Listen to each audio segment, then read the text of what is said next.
దేవుని యొక్క పరిశుద్ధ నామానికి మహిమ కలుగుగాక. క్రీస్తునందు ప్రియమైన సహోదరులకు ప్రభునామమున నా వందనాలు తెలియజేస్తుంటున్నాను.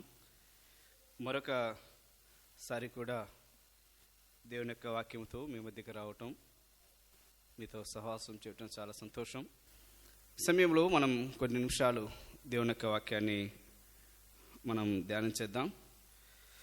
పేతురు రాసిన మొదటి పత్రిక మొదటి అధ్యాయంలో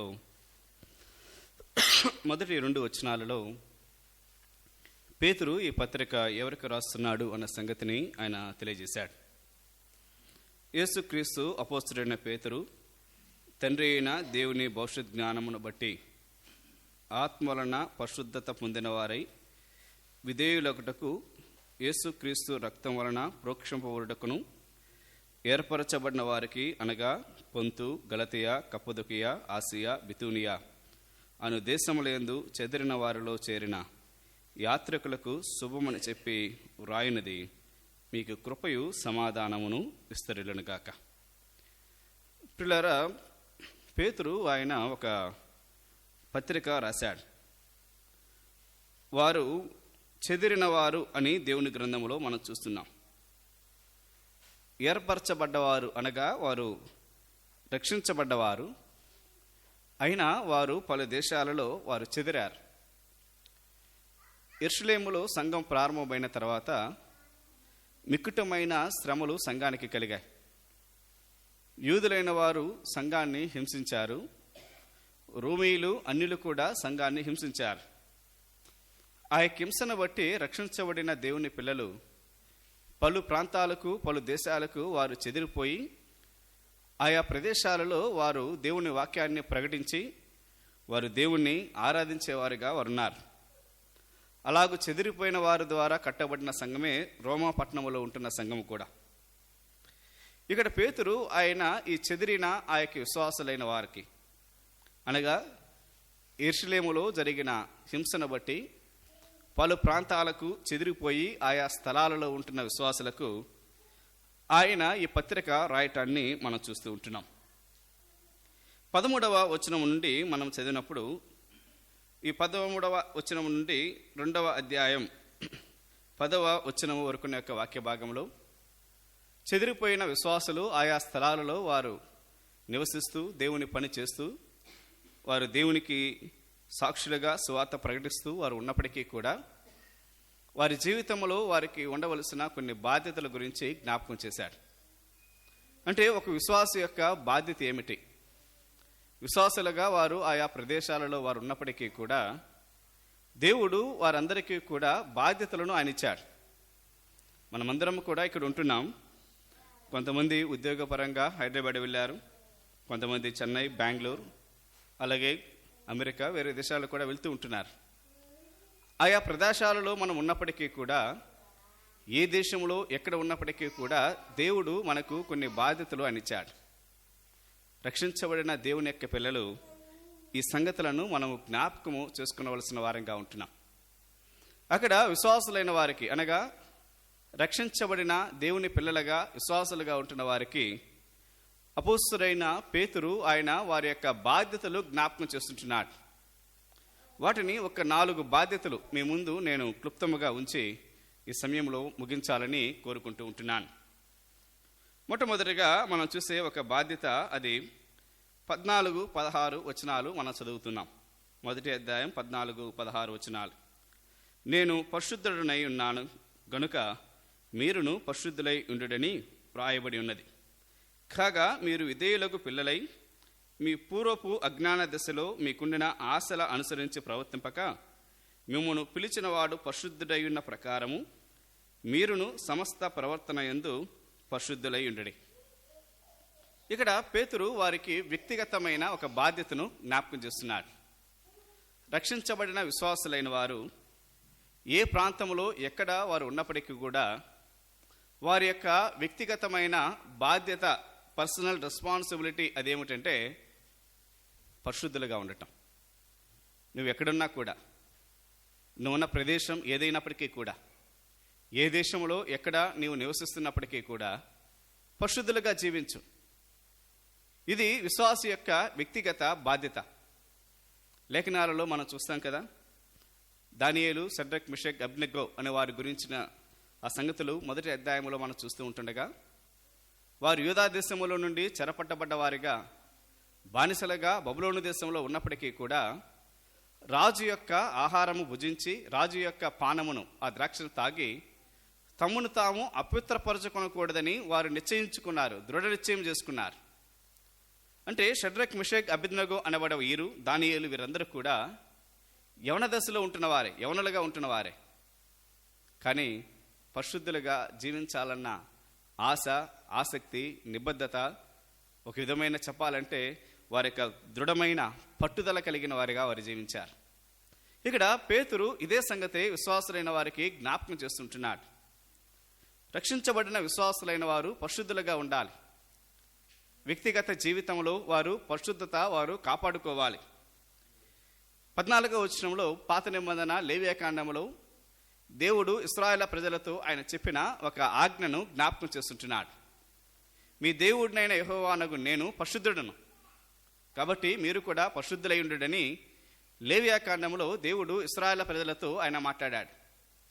కాబట్టి దేవుడు ఆయన పరిశుద్ధుడు, కాబట్టి దేవుని ప్రజలుగా ఉంటున్న ఇశ్రాయేలు వారు కూడా పరిశుద్ధులుగా ఉండాలని దేవుడు ఆజ్ఞాపించాడు.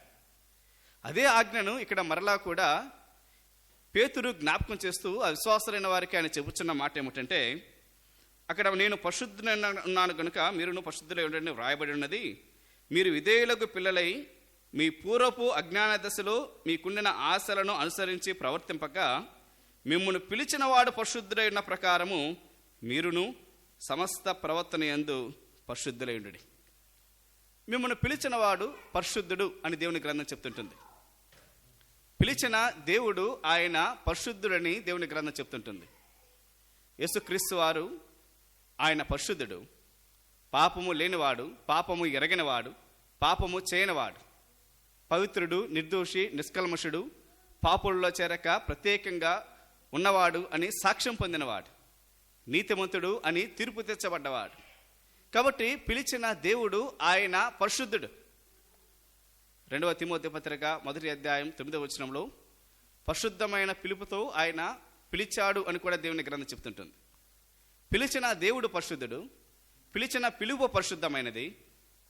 1 తెస్సలోనిక పత్రిక 4వ అధ్యాయంలో మనం చదివినప్పుడు పరిశుద్ధులగుటకి దేవుడు మిమ్మల్ని పిలిచిన కానీ అపవిత్రులుగా ఉండటకు ఆయన మిమ్మల్ని పిలవలేదు.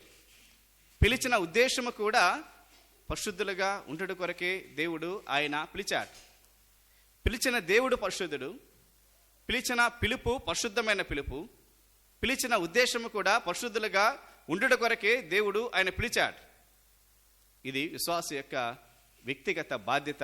అదేమిటంటే, దేవుని పిల్లలు వారు ఎక్కడున్నా కూడా, నీవు ఇంటిలో ఉన్నా, పనిలో ఉన్నా, పొలంలో ఉన్నా, ఆఫీసులో ఉన్నా, ట్రైన్లో ఉన్నా, నీవున్న ప్రదేశం ఏదైనా కూడా పరిశుద్ధునిగా జీవించవలసిన బాధ్యత నీపైనుంది, నాపైనుంది.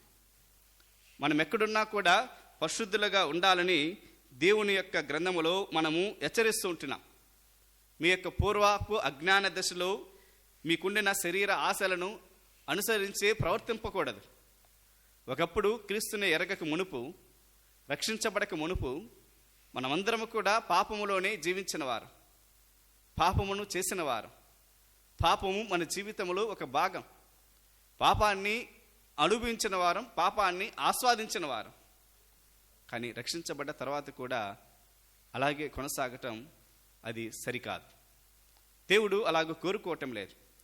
రక్షించబడిన దేవుని పిల్లలు వారు పరిశుద్ధులుగా ఉండాలి అని దేవుడు ఆయన కోరుతున్నాడు. 17వ వచనంలో దేవుడు తండ్రి అనే పదాన్ని కూడా మనం చూస్తుంటున్నాం.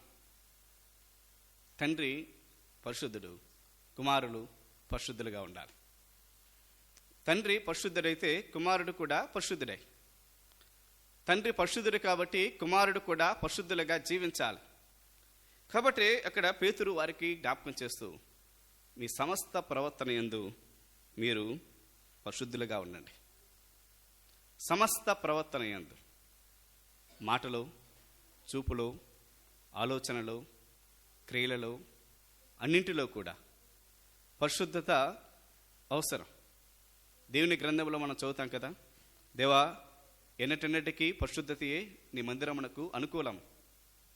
దేవునికి అనుకూలమైనది పరిశుద్ధత. దేవుడు ఆయన పరిశుద్ధుడు. పాపమును చూడలేని పవిత్రమైన నేత్రాలు కలిగిన వాడు దేవుడు. ఆ దేవుడు ఆయన పాపాన్ని ద్వేషించాడు. దేవుడు పాపిని ప్రేమించాడే కానీ దేవుడు పాపాన్ని ఎప్పుడు కూడా ప్రేమించలేదు. పాపాన్ని ఎప్పుడు కూడా దేవుడు సహించలేదు. దేవుడు పాపాన్ని ఎప్పుడు కూడా పాపంగానే చూశాడు. కాబట్టి పాపం యొక్క జీతం మరణం అని దేవుని గ్రంథం చెప్తూ ఉంటుంది. దేవుని పిల్లలుగా, విశ్వాసులుగా మన యొక్క జీవితంలో మన యొక్క వ్యక్తిగతమైన మన యొక్క బాధ్యత ఏమిటంటే పరిశుద్ధత కలిగి పరిశుద్ధమైన జీవితం జీవించాలి. 17వ వచనంలో ఒక పదం, అదేమిటంటే పక్షపాతం లేకుండా క్రియలను బట్టి ప్రతి వానిని తీర్పు తీర్చువాడు తండ్రి అని మీరు ఆయనకు ప్రార్థన చేయుచున్నారు అని అంటున్నాడు. దేవుని గురించి, ఆయన యొక్క తీర్పును గురించి ఇక్కడ పేతురు జ్ఞాపకం చేస్తున్నారు. దేవుడు తీర్పు తీరుస్తాడు. చేసిన పనులు అవి మంచివైనా సరే, చెడ్డవైనా సరే, ప్రతివాడును తన దేహముతో జరిగించిన తన క్రియలు అన్నిటిని బట్టి మనమందరము క్రీస్తు న్యాయపీఠం ఎదుట నిలబడాలని అపోస్తలుడైన పౌలు తన 2వ కొరింథీ పత్రిక 5వ అధ్యాయం 10వ వచనంలో చెప్పాడు. మనమందరము దేవుని న్యాయపీఠం ఎదుట నిలబడాలని రోమాపత్రిక 14వ అధ్యాయంలో మనం చూస్తూ ఉంటున్నాం. కాబట్టి విశ్వాసులకు తీర్పు ఉన్నది అని దేవుని గ్రంథం తెలియజేస్తుంటుంది. దీనిని క్రీస్తు న్యాయపీఠము అని దేవుని గ్రంథం చెప్తుంటుంది. రక్షించబడిన మనమందరం కూడా సంఘము ఎత్తబడ్డప్పుడు, మనమందరము దేవుని యొక్క సన్నిధికి కొనుపోబడ్డప్పుడు, మనమందరము క్రీస్తు న్యాయపీఠం ఎదుట మనము నిలబడాలి. మనమందరము మనము చేసిన మన పనుల నిమిత్తమై, మన క్రియల నిమిత్తమై దేవునికి మనము లెక్క చెప్పాలి. మనమందరము తీర్పులోనికి వస్తాం. ఆ తీర్పు తెచ్చే దేవుడు ఆయన ఎటువంటి వాడంటే పక్షపాతం లేనివాడు. దేవుడు ఆయన ముఖాన్ని చూడడు. ఒకానొక దినాన ప్రవక్త అయిన సమూయేలు యెష్షయి యొక్క ఇంటికి వచ్చినప్పుడు యెష్షయి యొక్క పెద్ద కుమారుడు ఎలీషాబు అనుకుంటాను తను చూశాడు. చూసి దేవుడు ఏర్పరచుకున్నవాడు ఇతడే అనుకున్నాడు. అతని ఎత్తును, అతని రూపాన్ని, అతని అనుభవాన్ని చూసి దేవుడు ఏర్పరచుకున్నవాడే ఇతనే అనుకున్నాడు. కానీ దేవుడు అన్నాడు, మనుషుడు పై రూపాన్ని చూస్తాడు, దేవుడు హృదయాన్ని చూస్తాడు. దేవుడు మన హృదయం కంటే అధికుడు. మనకు ఆలోచన రాక మునుపే ఎరిగినవాడు. మన కార్యములు, మన క్రియలు అన్నీ కూడా ఎరిగినవాడు దేవుడు. దేవునికి మరుగైనదంటూ ఏమీ లేదు. దేవునికి తెలియనిదంటూ ఏమీ లేదు. సమస్తమును ఆయన దృష్టికి తేటగా కనబడుచున్నవని హెబ్రీ గ్రంథకర్త ఆయన పలుకుతుంటున్నాడు. కాబట్టి దేవుని యొక్క పిల్లలుగా మనమందరం కూడా ఈ లోకంలో ఉంటుండగా అక్కడ పౌలు, ఇక్కడ పేతురు ఏమన్నాడంటే, మీరు పరదేశులై ఉన్నంత కాలము భయముతో గడుపుడి. భయము కలిగిన వారుగా ఉండాలి. ఎందుకంటే మన క్రియలను బట్టి, మన ప్రవర్తన బట్టి దేవుడు తీర్పు తీరుస్తాడు. దేవునికి పక్షపాతం ఏమీ లేదు. స్వార్థికులు సేవ చేశారు, అనేకులైన వారిని ప్రభు యొద్దకు నడిపించారని వారిని దేవుడు ఏం సరిగ్గా చూడడు, లేక ప్రత్యేకంగా వారిని చూడడు. సామాన్య విశ్వాసులని దేవుడికి అలాంటి ప్రత్యేకత ఏమి లేదు. సంఘ పెద్దలు అని దేవునికి కూడా ఎలాంటి ప్రత్యేకత ఏమి లేదు. దేవునికి పక్షపాతము అంటూ ఏమీ లేదు. తీర్పు తీర్చినప్పుడు ఆయన నరుడు కాదు, ఆయన న్యాయాధిపతి, న్యాయముగా తీర్పు తీర్చువాడు. కాబట్టి రక్షించబడిన మనమందరం కూడా ఒక దినాన క్రీస్తు న్యాయపీఠం మీదట నిలబడాలి. మన దేహముతో జరిగించిన ప్రతి దానిని బట్టి, మన క్రియలను బట్టి దేవునికి మనము లెక్క అప్పజెప్పాలి. దేవుడు పక్షపాతం లేకుండా తీర్పు తీరుస్తాడు. కాబట్టి పరిశుద్ధులుగా ఉండాలని మనం హెచ్చరించబడుతుంటున్నాం. రక్షించబడిన దేవుని పిల్లలుగా ఇది మన యొక్క బాధ్యత, నీ యొక్క బాధ్యత, నా యొక్క బాధ్యత, వ్యక్తిగతమైన బాధ్యత. అనుదినము మన పరిశుద్ధతను మనము కాపాడుకోవలసిన వారంగా ఉంటున్నాం. ఈ లోకములో మనము జీవించినంత కాలం ఈ లోకములో ఉంటున్న పాపము అనేది మనల్ని ఆకర్షిస్తూ, ఈ పాపము మనపైన తన శక్తిని, ప్రభావాన్ని చూపుతూ, పాపములో పడిపోలాగిన ఈ లోకము, సాతానుడు, ఈ శరీరము మనల్ని శోధిస్తూ ఉంటున్న యొక్క దినాలలో మిక్కిలి భయము కలిగిన వారముగా దైవ భయము కలిగిన వారముగా, దేవుని వైపు చూస్తున్న వారముగా మన వ్యక్తిగత జీవితమును, మన శరీరములను, మన మనసులను కాపాడుకుంటూ ఈ లోకములో పవిత్రులుగా, పరిశుద్ధులుగా జీవించవలసినది ప్రతి ఒక్క విశ్వాస యొక్క బాధ్యత. నా ప్రియ సహోదర సహోదరి, మన యొక్క బాధ్యత ఏమిటంటే వ్యక్తిగతంగా నీవు నేను దేవుని యొక్క సన్నిధిలో, దేవుని ఎదుట పరిశుద్ధులుగా ఉండాలి. ఇది పౌలు చెదిరిపోయిన వారికి జ్ఞాపకం చేస్తున్న ఒక బాధ్యత. రెండవదిగా మనం చూసే మరొక పదం అదేమిటంటే 22-23 వచనాలు. మీరు క్షయబీజము నుండి కాక శాశ్వతమగు జీవము గల దేవుని వాక్య మూలముగా అక్షయ బీజము నుండి పుట్టింపబడిన వారు కనుక నిష్కపటమైన సహోదర ప్రేమ కలిగినట్లు మీరు సత్యమునకు విధేయులవుట చేత మీ మనసులను పవిత్రపరచుకుని వారై యొక్కనినొకడు హృదయపూర్వకముగాను మిక్కుటముగాను ప్రేమించుడి. వారికి ఆయన చెప్పుచున్న మరొక ఆలోచన, వారికి జ్ఞాపకం చేస్తుంటున్న మరొక బాధ్యత అదేమిటంటే సంఘములో తోటి సహోదరుల వారి యొక్క బాధ్యతను జ్ఞాపకం చేస్తున్నారు. తోటి సహోదరులైన వారిని ప్రేమించాలి. దేవుని యొక్క గ్రంథము ప్రేమను గురించి చాలా గట్టిగా చెబుతుంటుంది. ప్రభువైన యేసుక్రీస్తు వారు ఆయన జీవించిన దినాలలో ఒక వ్యక్తి ఆయనకు వచ్చి ఆజ్ఞల అన్నిటిలో కూడా ప్రధానమైన ఆజ్ఞ ఏది అని అడిగాడు. 10 ఆజ్ఞలలో ఏదో ఒకటి చెప్తాడేమో అనుకున్నాడు. దానికి ప్రభువు చెప్పిన మాట ఏమిటంటే, నీ పూర్ణ హృదయముతో, నీ పూర్ణ వివేకముతో, నీ పూర్ణ శక్తితో నీ దేవుడైన యెహోవాను ప్రేమించవలెను. రెండవది, నిన్ను వలె నీ పొరుగువానిని ప్రేమించు. ఈ రెండిట్లో కూడా కామన్గా ఉండే ఒక పదం ఏమిటంటే ప్రేమించడం. ప్రేమ అనేది దేవుని యొక్క ఆజ్ఞ. ప్రేమ అనేది దేవుని యొక్క స్వభావం. కాబట్టి యోహాను తన మొదటి పత్రిక 4వ అధ్యాయంలో ఆయన రాస్తూ దేవుడు ఆయన ప్రేమయే ఉన్నాడు అని రాశాడు. ప్రేమ స్వరూపి అని కూడా దేవుని గురించి రాయడం జరిగింది.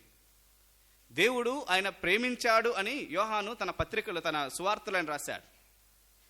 అంత మాత్రమే కాకుండా అపోస్తలుడైన పౌలు కొరింథీయులకు మొదటి పత్రిక రాస్తూ 13వ అధ్యాయం అంతటిని కూడా ప్రేమను గురించే అని రాశాడు.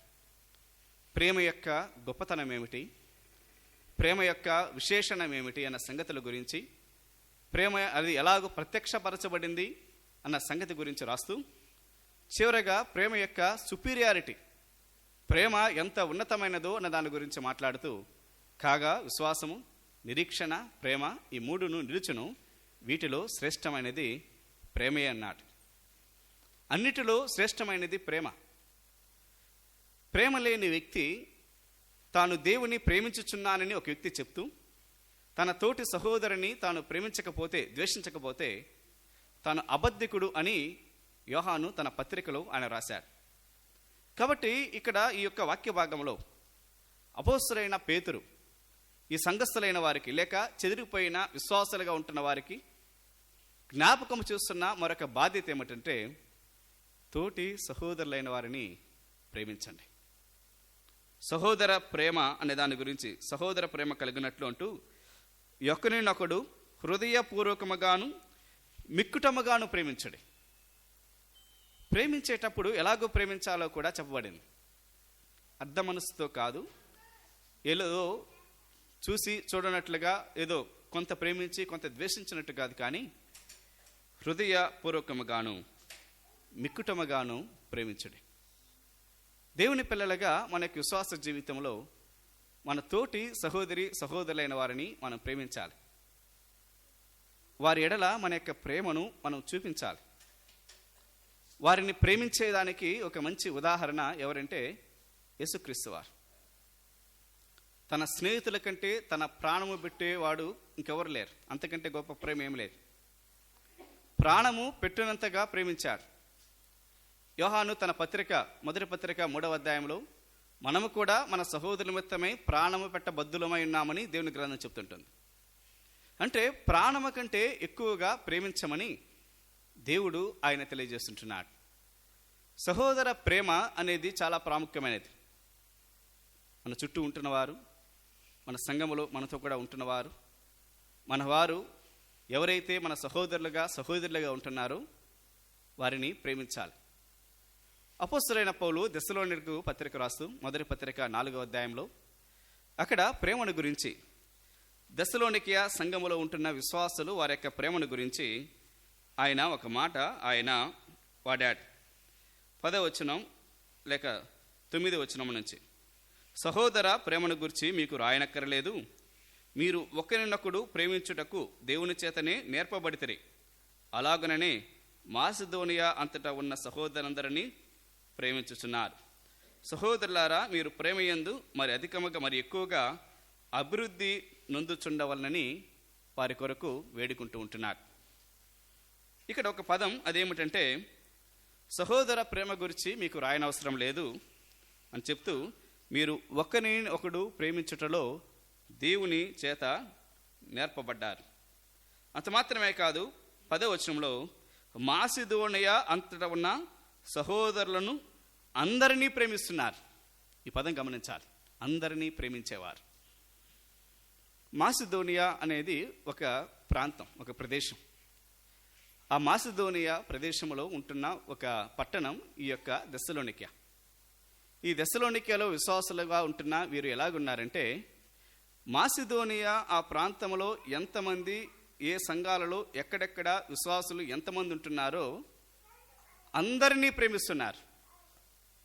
కొందరిని ప్రేమించేవారు కాదు. దేవుని యొక్క పిల్లలుగా ఎవరైతే ఉంటున్నారో, ఎవరైతే యేసుక్రీస్తును విశ్వాసం ఉంచి రక్షించబడ్డవారిగా ఉంటున్నారో ఆ సహోదరులు, ఆ సహోదరీలు అందరినీ కూడా వీరు ప్రేమించేవారు. ఆ ప్రాంతంలో ఉంటున్న అందరినీ ప్రేమించారు.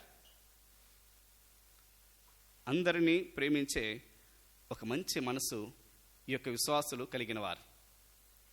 మన విశ్వాస జీవితంలో ఈ విషయం మనం చేయాలి. అందరినీ ప్రేమిస్తామా, కొందరిని ప్రేమిస్తామా? మన యొక్క ప్రేమ యొక్క పరిధి ఎలాగుంటుంది? దెస్సలోనికీయ విశ్వాసుల యొక్క ప్రేమ యొక్క పరిధి, ఆ పరిధిలో అందరూ వచ్చారు. దానిలో ఎవరు కూడా వెలుపుట లేరు. మాసిదోనియా పట్టణంలో లేక మాసిదోనియా ఆ యొక్క ప్రాంతంలో దెస్సలోనికీయ సంఘములో ఉన్నవారు వీరి యొక్క ప్రేమను పొందుకున్నారు. మాసిదోనియా ప్రాంతంలో ఉంటున్న సంఘాలన్నీ కూడా వీరి యొక్క ప్రేమను పొందుకున్నారు. వీరి యొక్క ప్రేమ పరిధిలోనికి వీరందరూ వచ్చారు. అందరినీ ప్రేమించారు. వారి యొక్క ప్రేమ ఎటువంటి ప్రేమ అంటే, పౌలు ఆ ప్రేమను గురించి మాట్లాడుతూ, సహోదర ప్రేమను గురించి మీకు రాయనక్కర్లేదు, మీరు సహోదరులను ప్రేమించుటలో దేవుని చేత మీరు నేర్పించబడ్డారు. దేవుడు ఎలాగూ ప్రేమించాడో అలాగూ ఈ సహోదరులైన వారు, ఈ దెస్సలోనికీయ సంఘములో ఉంటున్న విశ్వాసులైన వారు అందరినీ ప్రేమించారు. అన్ని సంఘాల వారిని ప్రేమించారు. దేవుని పిల్లలుగా ఇది మన యొక్క బాధ్యత. సంఘములో ఉంటున్న వారందరినీ ప్రేమించడం మన యొక్క బాధ్యత. మనం ప్రేమించవలసిన వారంగా ఉంటున్నాం. అందరినీ ప్రేమించే వారంగా ఉండాలి. మాట విన్నవారిని ప్రేమించాలి, మాట వినని వారిని కూడా ప్రేమించాలి. దూషించే వారిని ప్రేమించాలి, శపించే వారిని కూడా ప్రేమించాలి, దీవించే వారిని కూడా ప్రేమించాలి. మన ప్రేమ తోటి వారి యొక్క లేక తోటి సహోదరులు మన ఎడల వారు ఎలాగూ ప్రవర్తిస్తున్నారో వారి ప్రవర్తన పైన ఆధారపడకూడదు. వారు మనల్ని ప్రేమించినా ప్రేమించకపోయినా మనం ప్రేమించాలి. ఎఫెసీ పత్రిక 5వ అధ్యాయంలో భార్యాభర్తల గురించి అక్కడ పౌలు వారికి ఒక హెచ్చరిక రాశాడు. భార్యలతో మాట్లాడుతూ, భార్యలారా అని చెప్తూ, ప్రభువునికి వలె మీ సొంత పురుషులకు మీరు లోబడి ఉండుడి అని ఆయన చెప్పాడు. అలాగే పురుషులతో కూడా ఆయన మాట్లాడుతూ, పురుషులారా మీ భార్యలను ప్రేమించుడి అన్నాడు. ఈ రెండు పదాలు, ఈ రెండు ఆజ్ఞలను దేవుడు వారికి ఇచ్చాడు. ఎలాగూ ప్రేమించాలో అది కూడా పురుషులైన వారికి చెప్పాడు. క్రీస్తు సంఘమును ప్రేమించినట్టుగా, క్రీస్తు సంఘాన్ని ప్రేమించినట్టుగా ప్రేమించాడు. క్రీస్తు సంఘాన్ని ప్రేమిస్తున్నాడు. క్రీస్తు యొక్క ప్రేమను గురించి ఒక్కసారి మనం ఆలోచన చేస్తే, సంఘాన్ని గురించి అక్కడ మాట్లాడుతూ అది ముడతైనను మచ్చైనను అట్టిది మరి ఏదైనను లేక అని రాయబడింది. సంఘము నేడు మనమందరం పర్ఫెక్ట్ అనే స్థితిలో ఉన్నామా? లేదు. నిలబడే మాట్లాడే నా మొదలుకొని కూర్చున్న మనందరం కూడా ఎవరు కూడా పర్ఫెక్ట్ కాదు. సంపూర్ణత మనకు ఎవరికి లేదు. మనమందరం లోపాలు కలిగిన వారమే, బలహీనతలు కలిగిన వారమే, అప్పుడప్పుడు తొట్టిల్ల వారం కూడా. దాంట్లో ఎలాంటి సందేహం లేదు. యోహాను భక్తుడు తన పత్రికలో 1వ అధ్యాయంలో, ఎవడైనను నేను పాపము చేయలేదని చెప్పుకునేట్లా తాను దేవుని అబద్ధికునిగా చేయుచున్నాడన్నాడు. కాబట్టి ఏ మానవుడు, ఏ విశ్వాసి లేక ఎంత గొప్ప భక్తుడు కూడా నేను పర్ఫెక్ట్, నాలో ఏ తప్పు లేదు అని చెప్పేదానికి ఆస్కారం కొంచెం కూడా లేదు. అటువంటి వ్యక్తులు ఎవరైనా చెప్పినట్లయితే వారు దేవుణ్ణి అబద్ధికునిగా చేస్తున్నారని దేవుని గ్రంథం చెప్తుంది. కాబట్టి రక్షించబడిన దేవుని పిల్లలుగా సంఘములో ఉంటున్న మనందరిలో కూడా లోపాలు ఉన్నాయి, బలహీనతలు ఉన్నాయి, పాపాలు ఉన్నాయి. అనేకమైన సార్లు దేవునిని మనము దుఃఖపరిచిన వారం, బాధ పెట్టిన వారం, అనేకమైన సార్లు దేవునికి మన జీవితాల ద్వారా, మన ప్రవర్తన ద్వారా అవమానాన్ని కలిగించిన వారు. దాంట్లో ఎటువంటి సందేహం లేదు. కానీ ఇటువంటి స్థితిలో ఉంటున్న మనలను, సంఘాన్ని దేవుడు ప్రేమిస్తున్నాడంటే ప్రేమిస్తూనే ఉన్నాడు.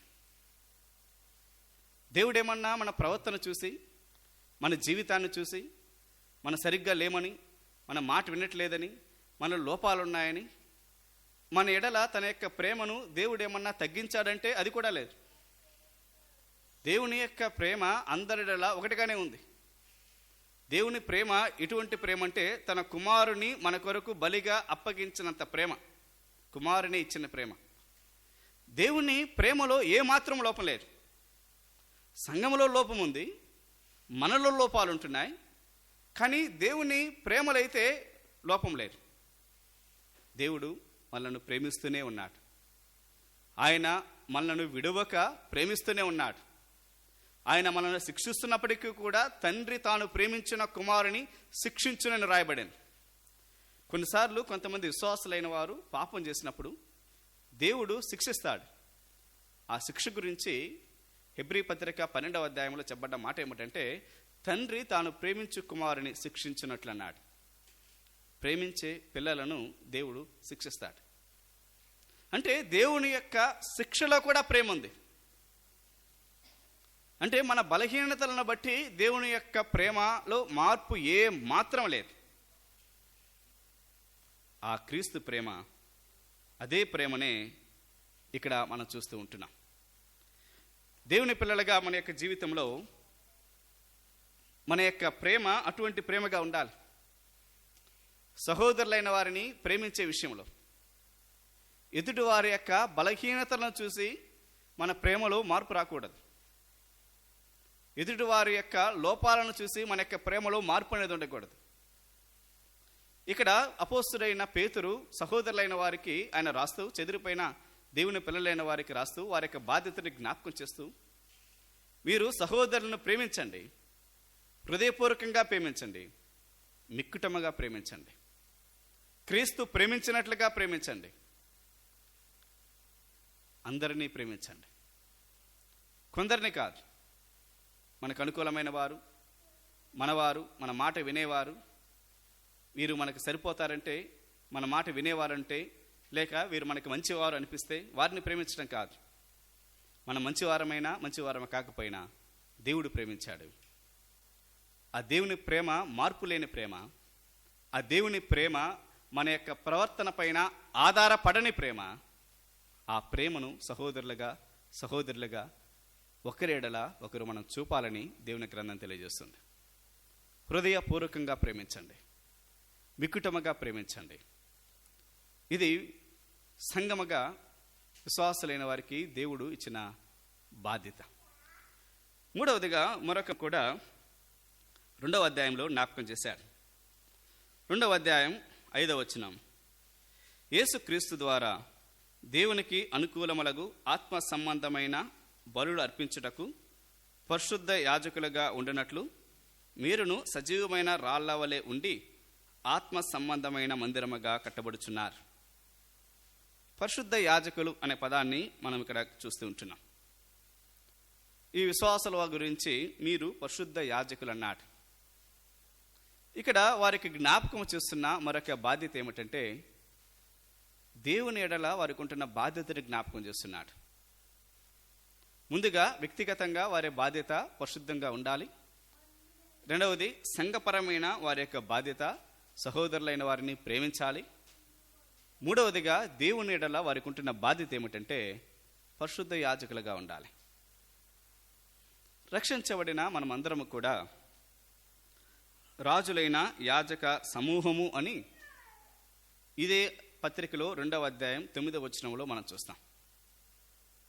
అలాగే ప్రకటన గ్రంథం 1వ అధ్యాయం 6వ వచనంలో ఆయన మనలను దేవునికి ఒక రాజ్యముగాను యాజకులుగాను చేసెను అని వ్రాయబడింది. రక్షించబడిన మనమందరం కూడా యాజకులం, పరిశుద్ధ యాజకులం. పాత నిబంధనలో యాజకులు ఎవరంటే లేవి గోత్రానికి చెందినవారు.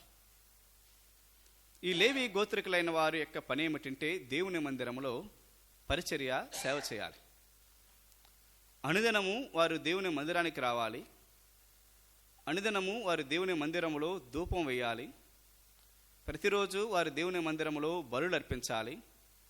ప్రతిరోజు వారు దేవుని మందిరములో తమ కొరకు, ప్రజల కొరకు విజ్ఞాపన చేయాలి. ఇది యాజకుల యొక్క బాధ్యత. ఒక యాజకుడు దేవుణ్ణి సేవించేవాడు, ఒక యాజకుడు దేవుణ్ణి ఆరాధించేవాడు, ఒక యాజకుడు దేవునికి అర్పణలు అర్పించేవాడు, ఒక యాజకుడు దేవుని యొక్క సన్నిధిలో నిలబడేవాడు. అది పాత నిబంధన యాజకులు. కానీ దేవుని గ్రంథం చెప్పే మాట ఏమిటంటే కొత్త నిబంధన యాజకుల గురించి చెప్తుంటుంది. పాత నిబంధనలో యాజకత్వము అనేది లేవి గోత్రానికి మాత్రమే ఉంటుండగా, క్రొత్త నిబంధనలో మన ప్రధాన యాజకుడు మన ప్రభువైన యేసుక్రీస్తు వారు మెల్కీసెదెకు క్రమము చొప్పున ఆయనే నిరంతరమైన యాజకుడిగా ఉంటూ ఆయన యందు విశ్వాసం ఉంచిన మనందరినీ కూడా యాజకులుగా చేశాడు. రాజులైన యాజక సమూహముగా చేశాడు. పరిశుద్ధ యాజకులుగా ఆయన మనల్ని చేశాడు. ఇదే సంగతిని ఇక్కడ అపోస్తలుడైన పేతురు వారికి జ్ఞాపకం చేస్తున్నాడు. యాజకులుగా వారు చేయవలసిన పనిని జ్ఞాపకం చేస్తున్నాడు. యాజకుడు దేవుణ్ణి ఆరాధించాలి. రక్షించబడిన దేవుని పిల్లలు దేవుణ్ణి ఆరాధించాలి. యాజకుడు దేవునికి సేవ చేయాలి. రక్షించబడ్డ మనము దేవునికి సేవ చేయాలి. యాజకుడు దేవుని పైన ఆధారపడాలి. రక్షించబడ్డ మనం దేవుని పైన ఆధారపడాలి. యాజకుడు దేవుని సన్నిధిలో విజ్ఞాపన చేయాలి, ధూపం వేయాలి. మనము కూడా విజ్ఞాపన ధూపాన్ని దేవుని సన్నిధిలో వేయవలసిన వారంగా ఉంటున్నాం. ఆ యాజకుడు తాను ఎటువంటి వాడో మనకు తెలియదు.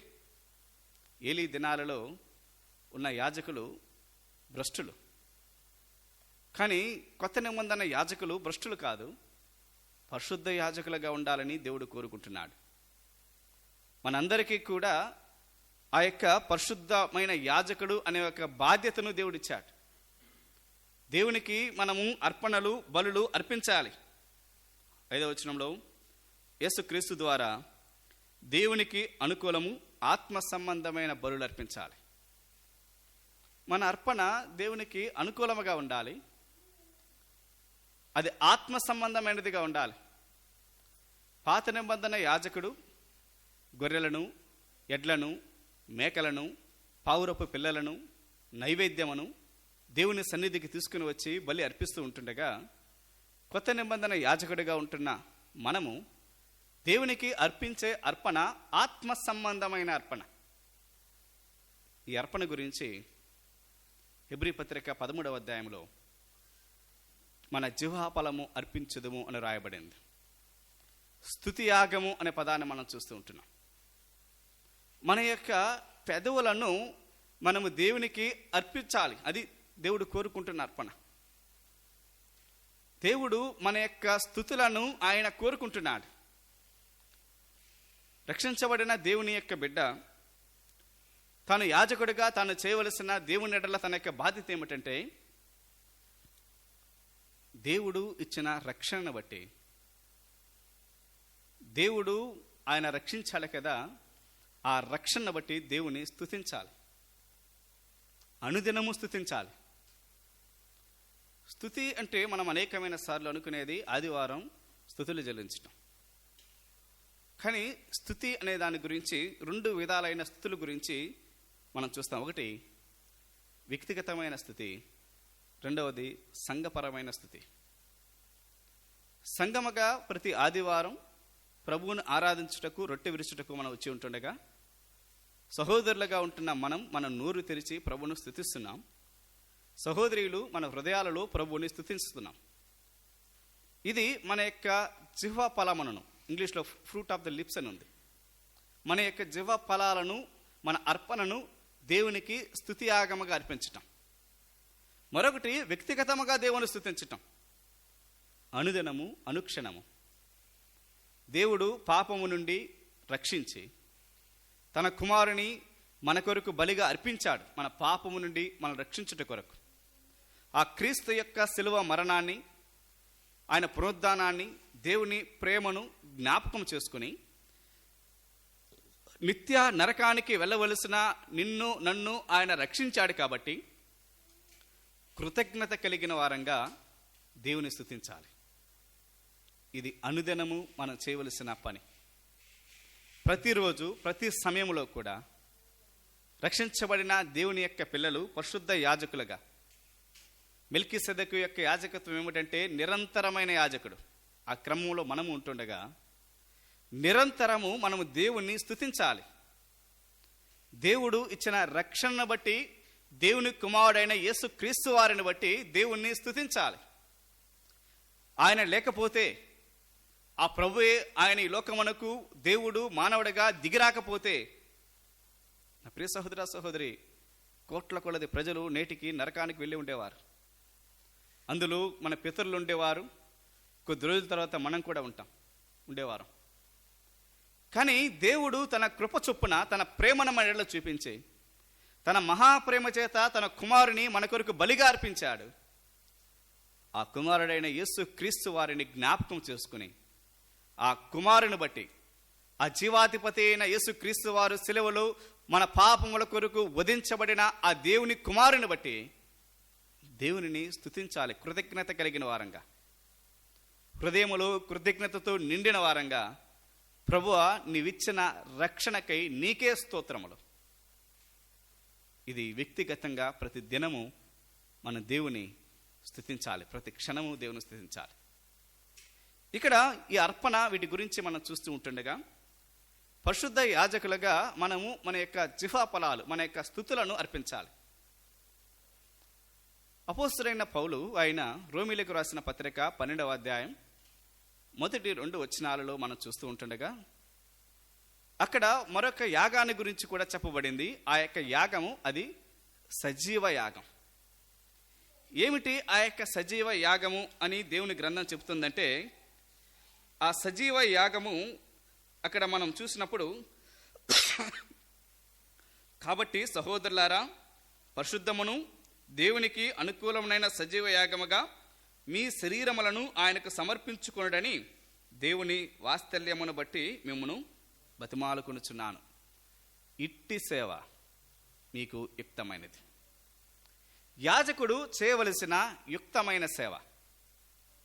పరిశుద్ధ యాజకుడు దేవుని సన్నిధిలో దేవుని ఎడల తాను జరిగించవలసిన యుక్తమైన సేవ అది ఏమిటంటే, పాత నిబంధన యాజకుడు గొర్రెలను, మేకలను, ఎద్దులను, పావురాలను నైవేద్యాన్ని బలిపీఠం మీద అర్పిస్తూ ఉంటుండగా, కొత్త నిబంధన యాజకుడు అర్పించవలసినది బాహ్యపరమైన వస్తువులు కాదు, తన యొక్క శరీరం.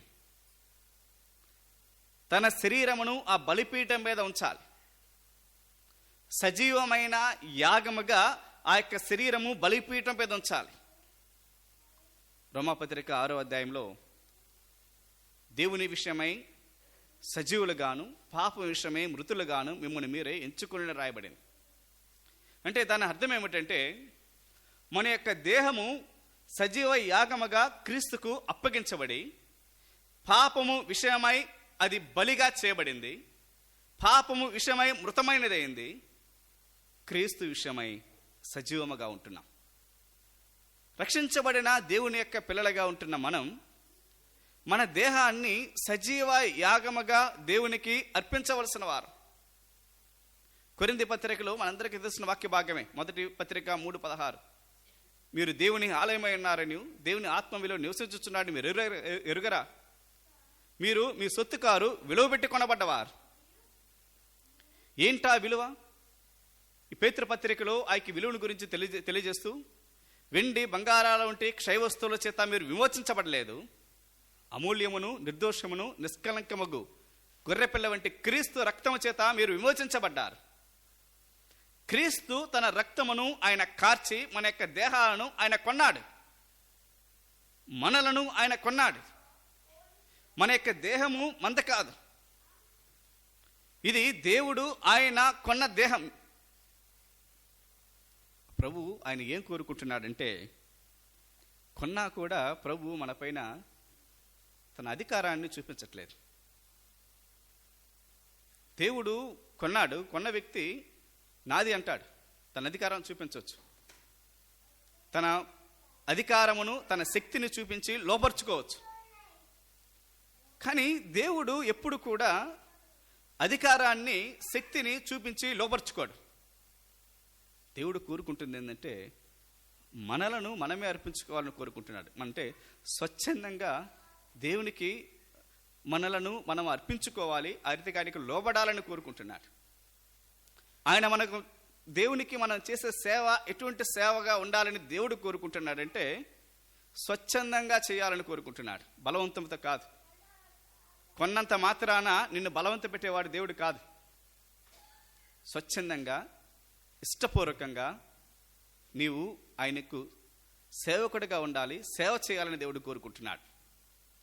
పాత నిబంధనలో బానిసల గురించి లేవ్యాకాండంలో ఒక మాటను మనం చదువుతాం. బానిసలుగా ఉంటున్న వారు ఒక వ్యక్తిని, మరొక డబ్బున్న వ్యక్తి ఒక వ్యక్తిని కొనుక్కోవచ్చు. ఈ రోజుల్లో ఉన్నట్లుగా మనం ఎలాగో కొనుక్కుంటామో అలాగూ కొనుక్కోవచ్చు, అలాగూ మనుషులు కూడా కొనుక్కోవచ్చు.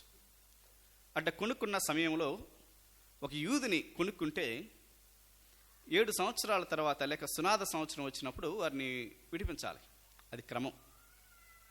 అలాగే విడిపించే ఆ యొక్క సమయంలో ఆ యొక్క దాసుడు ఉన్నాడు కదా, ఆ బానిస, తను ఏం చేస్తాడంటే, కొంతమంది మంచి యజమానులు ఉంటారు, బానిసలైనా కూడా వారిని కుమారులుగా చూసుకునే వారు కొంతమంది ఉంటారు, మంచి వ్యక్తులు, భక్తిపరులైన వారు.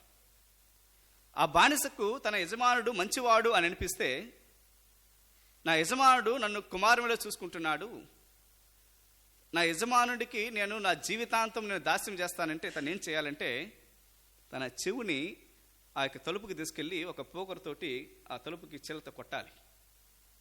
అప్పుడు ఆ చెవు అనేది చీలిపోతుంది, తలుపులో చీల ఉంటుంది.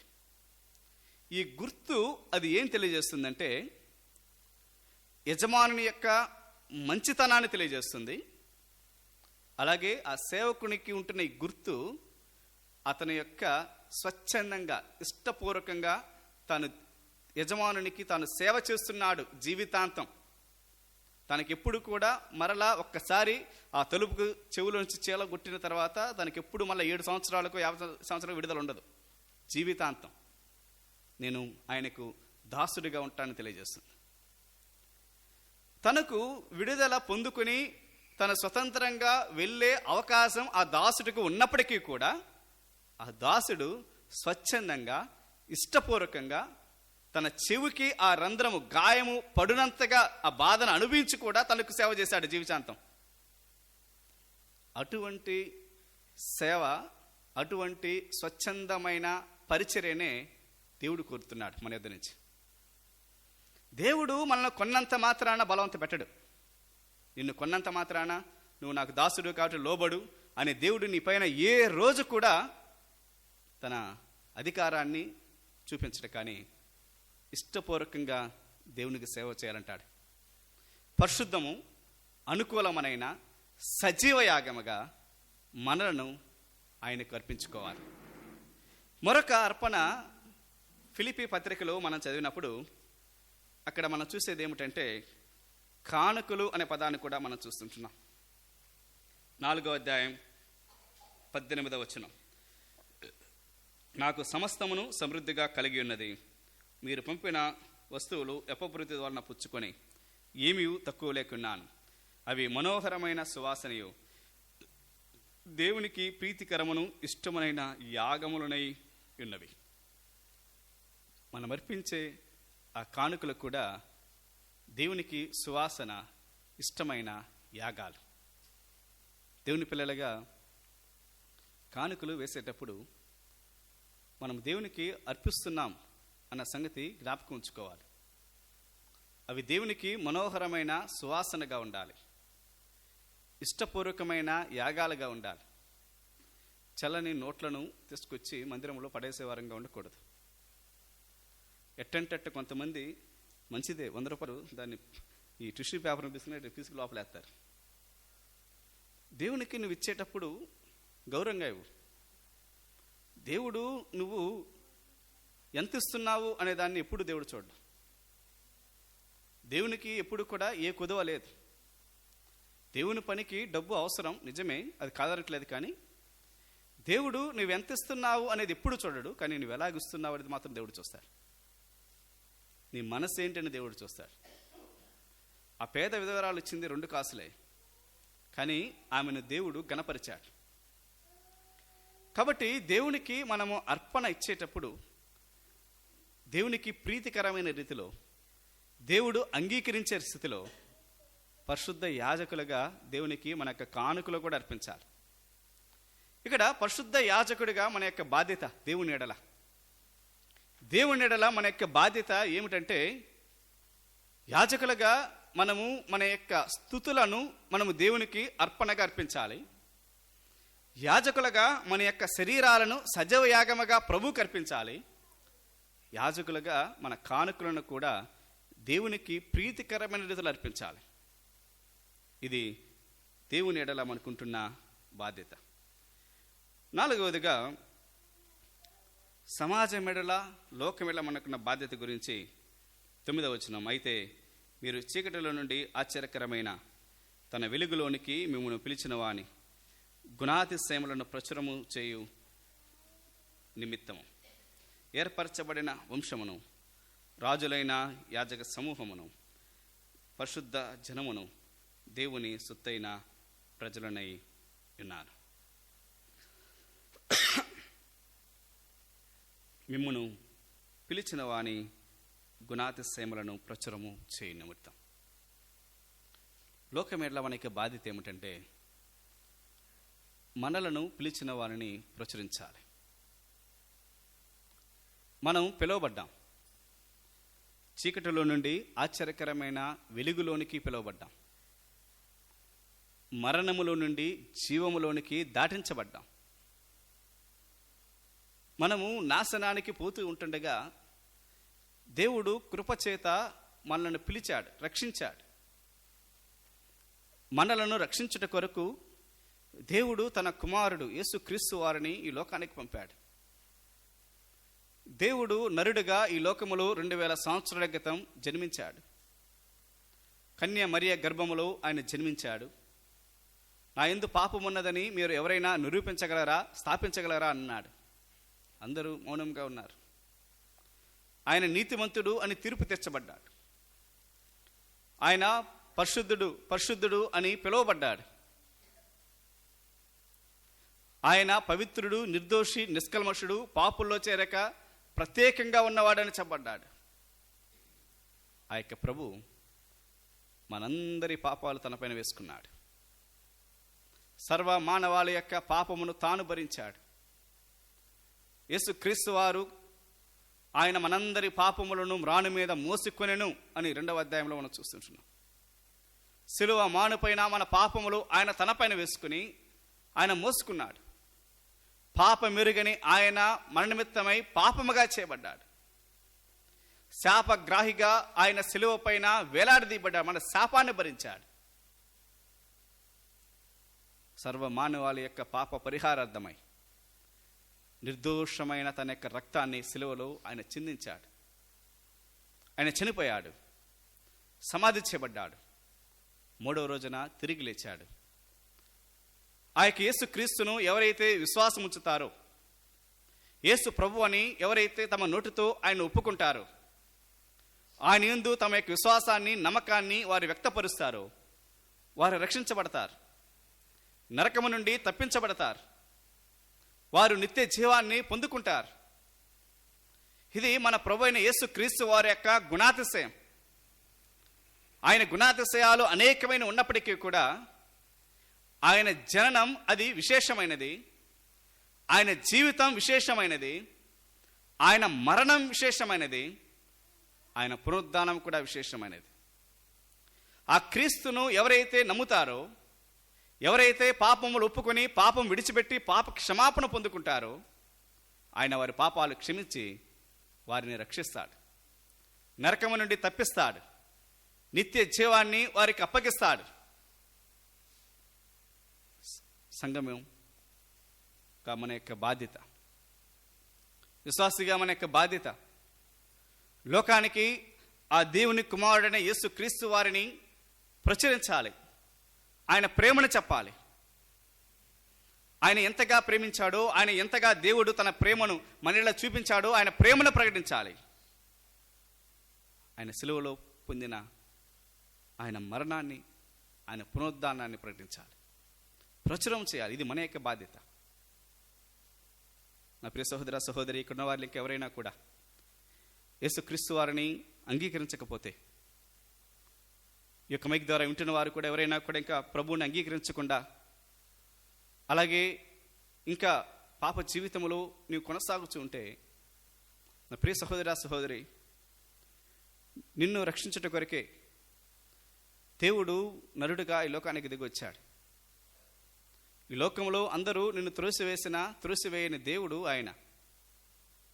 నీ పాపము నుండి నిన్ను విడిపించడం కొరకు, నిన్ను రక్షించడం కొరకు, నాశనము నుండి, నరకము నుండి నిన్ను తప్పించడం కొరకు 2000 సంవత్సరాల క్రితం దేవుని కుమారుడు యేసుక్రీస్తు వారు ఈ లోకానికి వచ్చి మానవునిగా జన్మించి పాపము లేనివాడిగా తీర్పునుంది కలువరి శిలువలో నీ కొరకు, సర్వ మానవాళి కొరకు తన ప్రాణం పెట్టాడు, సమాధి చేయబడ్డాడు, 3వ రోజున తిరిగి లేచాడు. ఆ యొక్క యేసుక్రీస్తును నీవు నమ్మినట్లయితే, నువ్వెంత ఘోర పాపమైనా పర్వాలేదు, నీ పాప జీవితం ఎంత భయంకరమైనదిగా ఉన్నప్పటికీ పర్వాలేదు, నీ కుటుంబం, నీ భార్య, నీ పిల్లలు, లేక నీ ఇరుగు పొరుగు వారు నిన్ను అంగీకరించినా అంగీకరించకపోయినా పర్వాలేదు, నువ్వు ఏ స్థితిలో ఉన్నా ఆ స్థితిలోనే, ప్రభువా నేను పాపిని, నా పాపాలు క్షమించు, నన్ను నీ కుమార్తెగా స్వీకరించంటే, ఈ దేవుడు ఈ సమయంలోనే, ఈ క్షణంలోనే నిన్ను తన కుమారుడుగా, కుమార్తెగా అంగీకరిస్తాడు. నీ పాపాన్ని క్షమిస్తాడు, నీకు నిత్య జీవాన్ని ఇస్తాడు, తనతో కూడా నిత్యము జీవించే ఒక జీవితాన్ని దేవుడిస్తాడు. ఇటువంటి దీవెనకరమైన స్థితిలోనికి రావాల్సిందిగా ప్రభు నామమున ప్రేమతో బతిమలాడుకుంటూ ఉంటున్నాం. అపోస్తలుడైన పేతురు విశ్వాసకి ఉంటున్న బాధ్యతల గురించి జ్ఞాపకం చేశాడు. వ్యక్తిగతంగా పరిశుద్ధత కలిగి ఉండాలి, పరిశుద్ధులుగా ఉండాలి, సంఘములో తోటి వారిని, సహోదరులైన వారిని ప్రేమించాలి, దేవుని ఎడల ఆత్మ సంబంధమైన బలులు అర్పించే పరిశుద్ధ యాజకులుగా దేవునికి మన అర్పణలు అర్పించాలి, లోకానికి క్రీస్తును ప్రచురం చేయాలి.